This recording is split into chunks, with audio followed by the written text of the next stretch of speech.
السلام علیکم ناظرین، آج 14 اپریل 2021 بروز بدھ کرونا وائرس کا پھیلاؤ۔ NCOC نے رمضان المبارک کے لیے پابندیوں کا اعلان کر دیا۔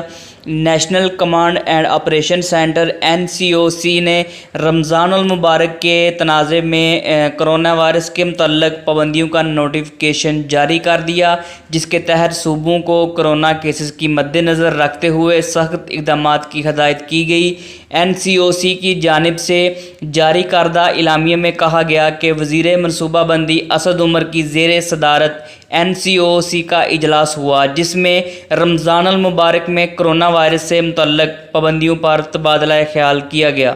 ناظرین، آگے چلنے سے پہلے اگر ابھی تک آپ نے چینل سبسکرائب نہیں کیا تو چینل سبسکرائب کر لیں، بیل آئیکن پریس کر لیں تاکہ لیٹسٹ اپڈیٹ آپ کو یوں ہی ملتی رہے۔ اعلامیہ کے مطابق 14 اپریل یکم رمضان المبارک سے پابندیوں کا اطلاق شروع ہوگا اور لاک ڈاؤن کرونا کو مد نظر رکھ کے لگایا جائے گا۔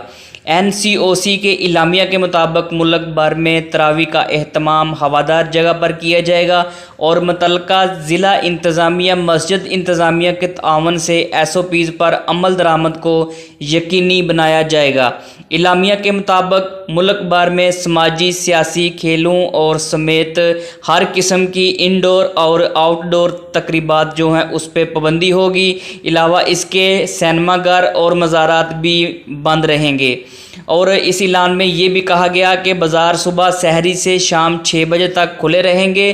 اسد عمر کی زیر صدارت NCOC کے خصوصی اجلاس میں فیصلہ کیا گیا کہ افطار سے رات 12 بجے سے پہلے تک باہر کھانے کی اجازت ہوگی، جبکہ کھانا پینے کی جو چیزیں ہیں اشیاء وہ پارسل کی جائیں گی۔ NCOC کی جانب سے مسافر کے لیے اعلامیہ میں بتایا گیا کہ بین الصوبائی ٹرانسپورٹ ہفتہ اور اتوار 2 روز بند رہے گی اور اس کا اطلاق 25 اپریل تک رہے گا۔